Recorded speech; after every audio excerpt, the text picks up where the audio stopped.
A huge fire erupted just north of Portales last night. Extra crews had to be brought in. It's beginning to feel like spring. Or is it? Find out on my full weather forecast. And a World War II plane takes off to the skies after 81 years. We'll have that and more right now. This is News 3 New Mexico, your local source for news, sports, and first weather. Good evening and welcome to News 3 New Mexico. I'm Thomas Mariscal. And I'm Deja Ramos. Thank you so much for watching. If you were driving from Portales to Clovis yesterday evening, you might have saw this huge fire just west of the roadway. The fire seemed to be out of old structures and cars. Our reporter did note that Portales Fire Department did bring in surrounding departments, such as the Clovis Fire Department, Arch Volunteer Fire, and County Line Fire to help control the blaze. The Portales and Roosevelt County Office of Emergency Management also noted that the sheriff's officers and the Roosevelt County Electric Co-op and the Department of Emergency Management all played a part in extinguishing the fire. We reached out to the Portales Fire Department for comment, but were met with a refusal to comment until Monday. The 9th Judicial District Attorney Quentin Ray announced that Christopher Vega has been sentenced to 10 years in the Department of Corrections for being a felon in possession of a firearm and receiving stolen property. The incident stems from July 5th of 2024, where Clovis police officers initiated a traffic stop on the black and white motorcycle without a license plate, which matched the description of one that had previously fled from law enforcement. The driver was identified as Christopher Vega and was found to have an active parole violation warrant out of Texas, along with additional warrants from Portales. A search for his belongings found a stolen Springfield .45 caliber handgun and multiple loaded magazines, which was reported stolen from Roosevelt County. Further investigation showed that Vega operated the motorcycle with a suspended license and without registration or insurance. The 9th Judicial District Attorney Quentin Ray says that this case highlights the critical role that officers play in taking dangerous individuals off the streets. The 9th Judicial District Attorney Quentin Ray also announced that Stephen Dubé was sentenced to 4 years in the Department of Corrections for aggravated assault upon a peace officer. The judge, Honorable Donna J. Maurer, found it to be a serious and violent offense, so Dubé will have to serve 85% of the sentence before being eligible for parole. It stems from the incident on July 15th. A Clovis police officer observed a black sedan driving recklessly near Grand and Gamma Stress, failing to use turn signals, speeding through alleys, and ignoring traffic signs. The officer attempted to stop the vehicle, who then pulled into a driveway. Dubé exited and then re-entered the vehicle despite being told to stop. Dubé then sped towards the officer, who evaded being hit and began chasing after him. The police chase began as Dubé sped through the city, driving erratically, sometimes in the wrong lane, through the city and county roads. The chase ended in Portales, and officers later confirmed that Dubé was in possession of an AR-style rifle. Well, it's Easter, on Sunday, Yes. And spring is here finally. Yeah, I hear there's also a lot of storms coming in. There are, especially in the middle part of the country, but I want to talk specifically about what our little state is doing to aid that storm.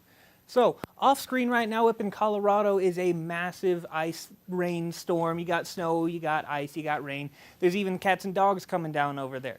But you'll see that that storm is going to come down into New Mexico, covering the entire Albuquerque region. So, after that, it's going to be pushed eastward, joining the Panhandle, Texas storm.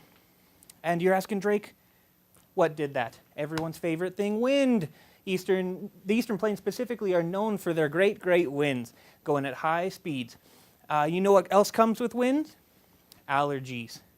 Every single one of the allergy reports is high, with grass, pollen, and ragweed all being at a high. That's all the weather I have for you right now, but make sure you stay tuned. Back to you, Deja. The Eastern New Mexico University System announced today that it has received $22.6 million in capital outlay funding from the New Mexico State Legislature.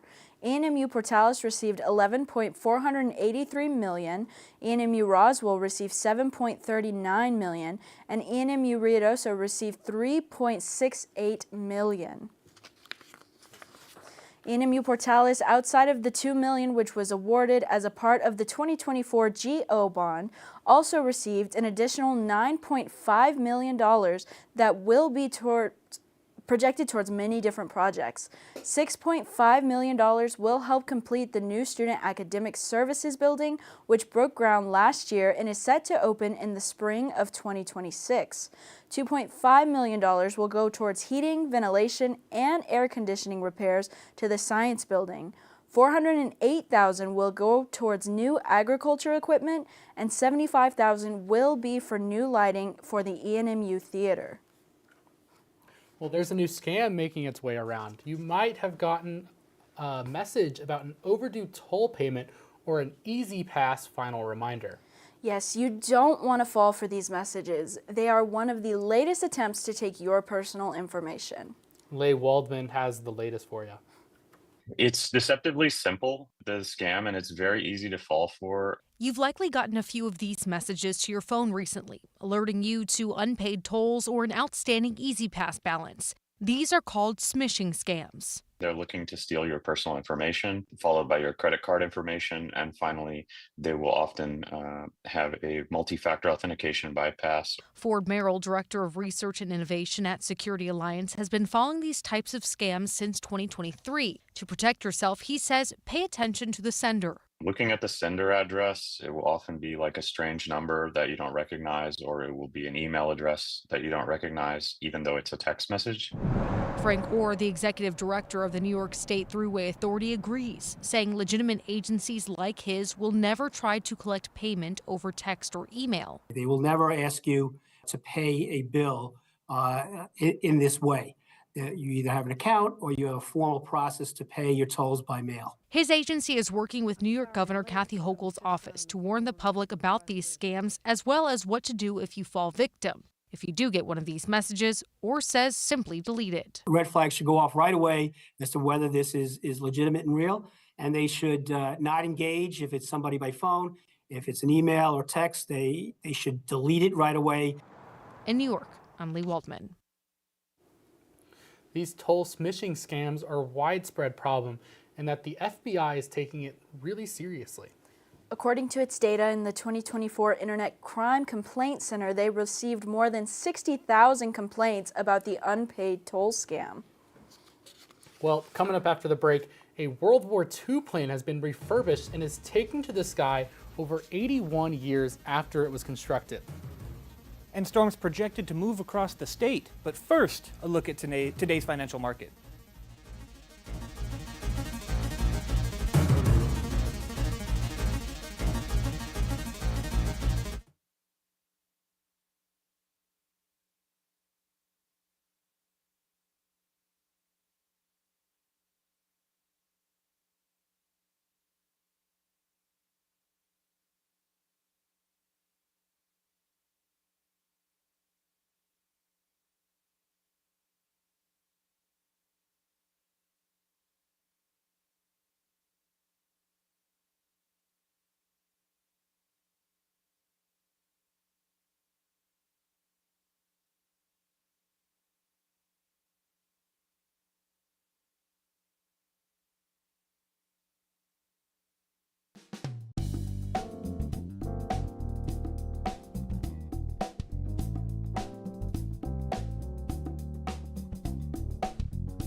Welcome back to News 3 New Mexico. I'm Drake Long, and let's get right into the weather.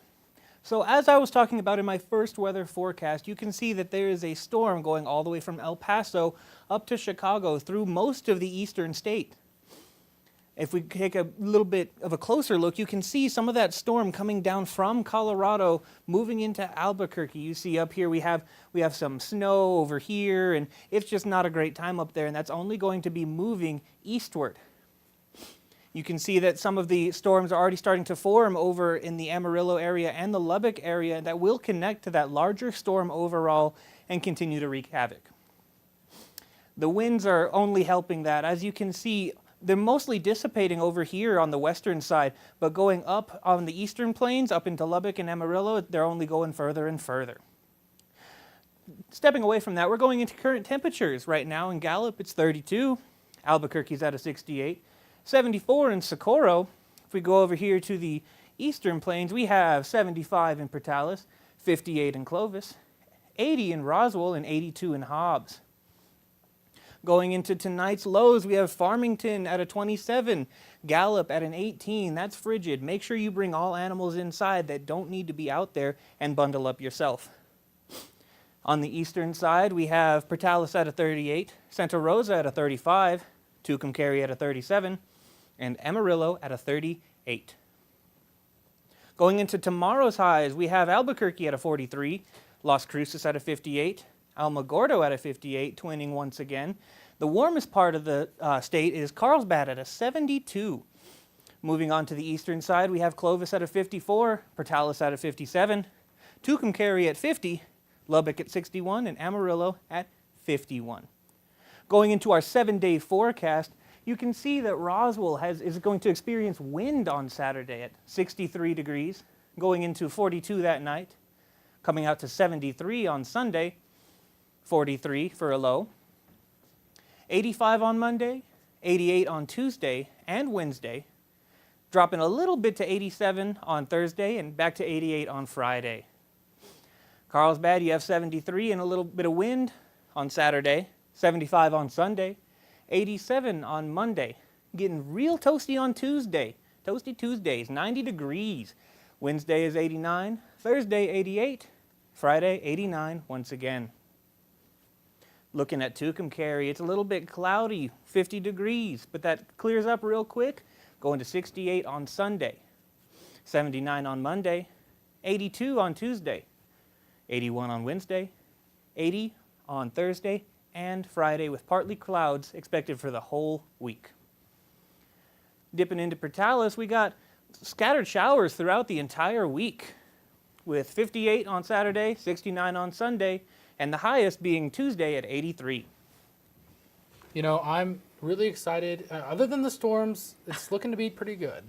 Oh yeah, solid overall, I'd say, but still we got to keep that the middle of the country in mind with those tornado threats. Oh, absolutely. Definitely. Yeah. Well, that's all we have for right now. We'll be right back after this break. Stay tuned.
Well, the 80th anniversary of the end of World War II is slowly approaching. Yes, and there have been some initiatives to celebrate that and commemorate all of the lives lost during the war. Thanks to some loving restoration, an old 1944 warplane is taken to the skies again, heading all the way to Europe and taking some sacred cargo. Kevin Reese has the story. A hangar at Lancaster Regional Airport is home to some very old planes. Is just tightening the nut going to do it? No. And this one is about to go back in time. Right here is all the spare parts. Her name is Ready for Duty. She's 81 years old. A Navy Douglas Skytrain from World War II. Restored by the DFW wing of the Commemorative Air Force. And Stephen Rose can't wait to fly her again. If you find the right switches, you can fly this airplane because they all fly the same. However, this will be far from the same.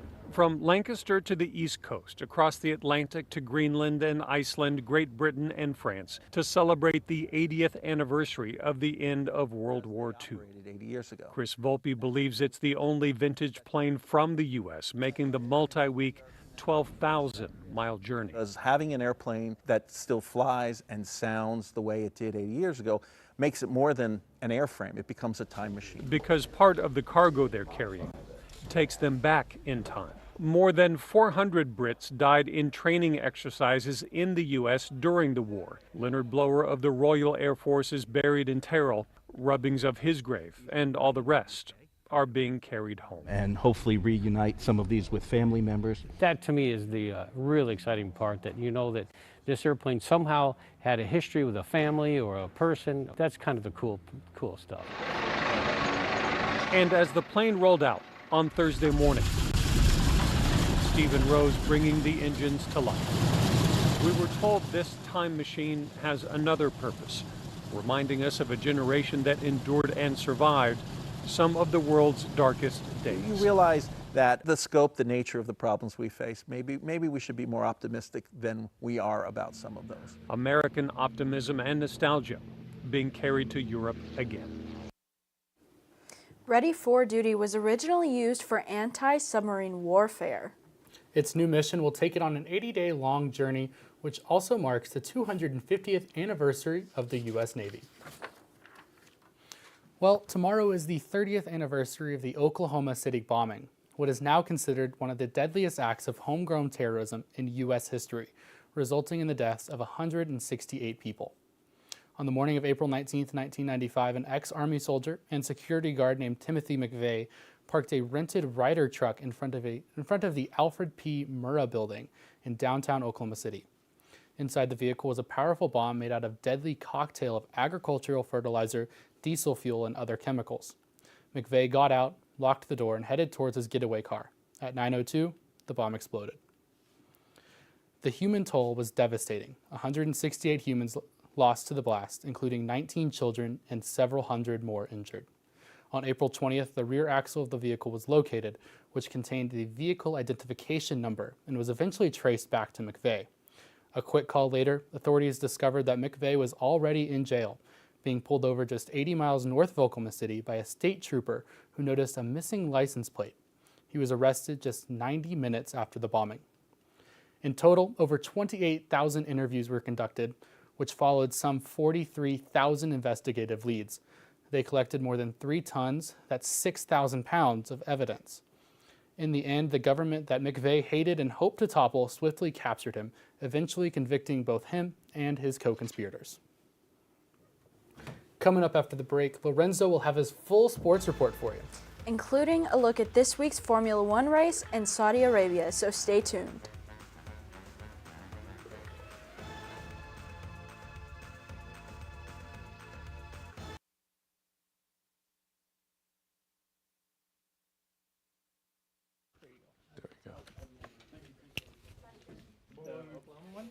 Can I get Lorenzo do a mic check again, just in case? 1.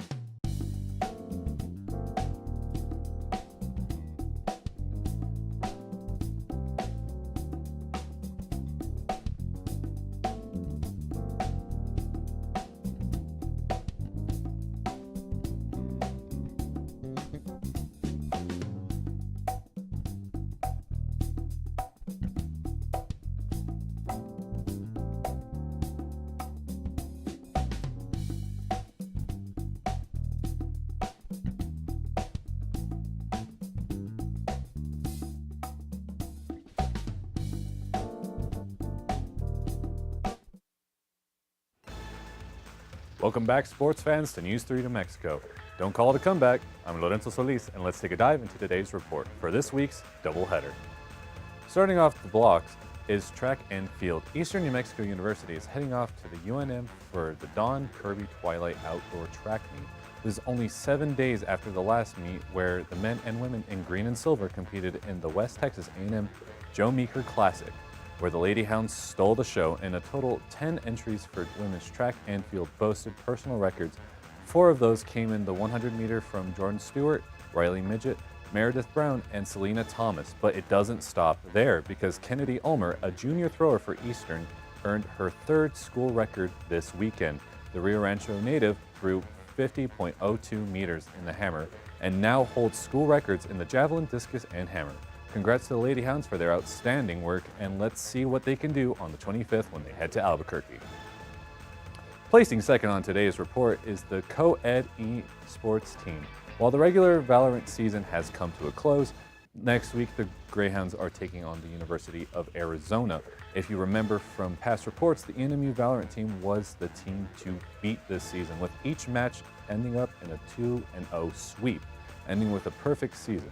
Now that the Hounds have a taste of victory, now's their chance to finish off this year with a spectacular bang, and I'll be reporting on that matchup next week. Racing into our last story, Formula One. This weekend is the Saudi Arabian Grand Prix, and the Jeddah circuit.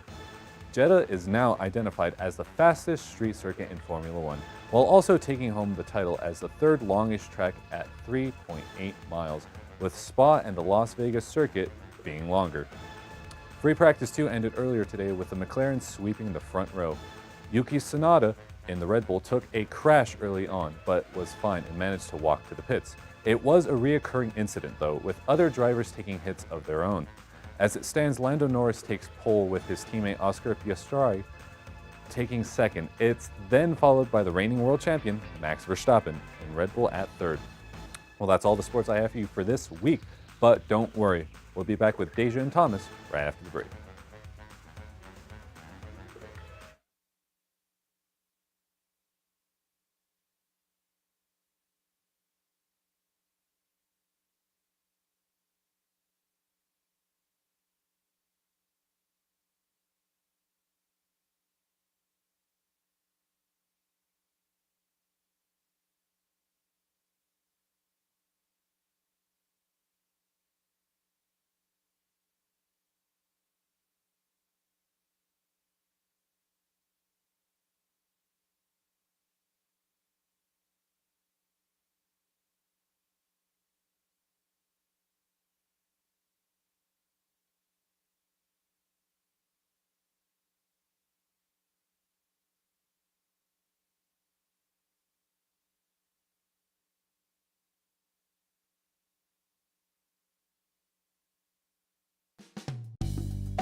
A town rallies around a beloved bookstore on the move by forming a human chain some 300 volunteers strong. To help move the entire inventory using the power of the so-called Book Brigade, Jeremy Roth explains in today's Take a Look at This. From a squirrel with snow white hair to a double rainbow up there, today we'd like to share the rare. Let's start with moving wares using a community that cares. It's no secret that moving, what's the word? Sucks. So when a beloved bookstore in Michigan needed to move their inventory to a new location, they thought outside the box. Books, putting out an all-call for help to the town of Chelsea. Roughly 300 Samaritans showed up and formed a pair of human chains, moving all 9,100 of Serendipity books by hand to their new location in under 2 hours. The store said they were overwhelmed by their benevolent Book Brigade and are happy the town could have a literal hand in their newest chapter. This next one isn't just rare, it's full-on never before seen. Stunning video shared by the Schmidt Ocean Institute shows the first known footage of the elusive colossal squid in the wild. Looking like a gliding glass sculpture, this majestic mollusk can grow up to 23 feet long and weigh more than half a ton. It was first identified 100 years ago, but until now, it's never been captured on camera in its natural environment. Another rare sight is this squirrel dressed in white. Video of a rare albino squirrel chilling in a tree at a South Dakota golf course was recently shared by Sioux Falls Parks and Rec. The department asked its followers for nutty name suggestions, and while Frosty, Blanco, and Casper were early contenders, they ended up going with Q-Tip.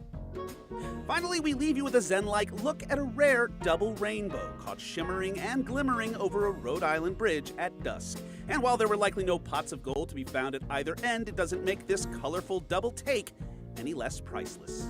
For Take a Look at This, I'm Jeremy Roth. That was a really cute squirrel, but can we get one last look at the weather? Yeah, of course. Let's look at the Portales weather. So on Friday, we have windy at 82. Saturday, partly cloudy at 72. And Sunday, nice and clear, 71 degrees. Yeah, that looked... Wow. Good weekend overall. Good weekend. Yeah, perfect. A lot of people are going to be outside this weekend, so yeah, for all that'll those be Easter egg nice. hunts. Yes, absolutely. Well, that's all the news we have for you tonight. So thank you for watching.